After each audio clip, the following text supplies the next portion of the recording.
Welcome back to Ismi Harika blogs. ఎవరైతే నన్ను కొత్తగా చూస్తున్నారో, నా పేరు హారిక, నా యూట్యూబ్ ఛానల్ పేరు వచ్చేసి ఇస్మి హారిక బ్లాగ్స్. ఈరోజు మనము తెలంగాణ స్టైల్లో ఉగాండి చూసేద్దామా. ఫస్ట్ పుట్నాలు పచ్చిమిరపకాయలు మిక్సీ పట్టుకొని మంచిగా మిక్సీ పట్టుకున్న తర్వాత ఫస్ట్ ఒక ఆనియన్ తీసుకొని మంచిగా తరుక్కొని సన్నగా తరుక్కోనండి. సన్నగా తరుక్కుంటే మనకి మంచి స్మూత్గా ఫ్రై అయిపోతాయి అవి.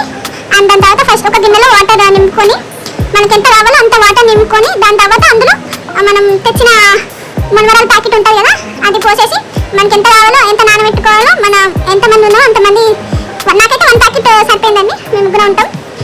నాకైతే 1 ప్యాకెట్ సరిపోయింది. దాని తర్వాత కడాయి పెట్టుకొని, కడాయి హీట్ అయిన తర్వాత అందులో ఆయిల్ పోసుకొని, కడాయి హీట్ అయినాక మంచిగా హీట్ అయితే ఆయిల్ పోసుకున్న తర్వాత తాలింపు గింజలు ఎండుమిరపకాయలు వేసుకొని అవి కొంచెం చిట్పట్ అన్న తర్వాత చిట్పట్ అన్న తర్వాత మంచిగా ఆనియన్స్ మంచిగా తరుపున్నాం కదా, ఆనియన్స్ వేద్దాము.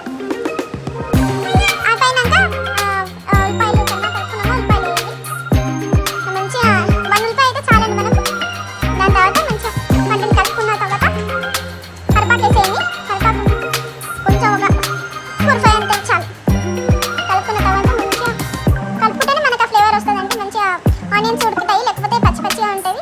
దాని మీద పసుపు అదేంటి ఉప్పు వేయచ్చు. ఉప్పు వేసిన తర్వాత పసుపు వేయండి.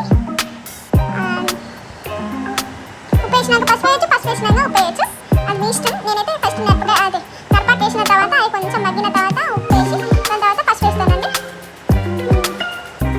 మంచిగా కలుపుకోండి. మంచిగా అది కాసేపు ఒక ఫ్రై అంటే ఒక మంచి కలర్ వచ్చిన తర్వాత అందులో ఉప్పు పసుపు వేసి బాగా కలుపుకోండి.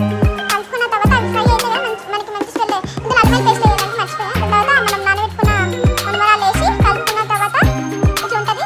దాంట్లోనే కలుపుకుంటే ఇట్లా ఉంటుంది. దాని తర్వాత ప్లేట్లో సర్వ్ చేసి నేను మా పాపకి తినిపిస్తున్నా. తనకి చాలా ఇష్టమే నేను చేసేది. అక్కడ వేడి ఉందని తనకి నోరు కాలిందని నేను చూసుకోలేదు. తనకి అడుగుతున్నా బాగుందా బాగుందా, నచ్చిందా నచ్చిందా అని. అంటే తను చెప్తుంది బాగుంది బాగుందని. అంటే ఈ వీడియో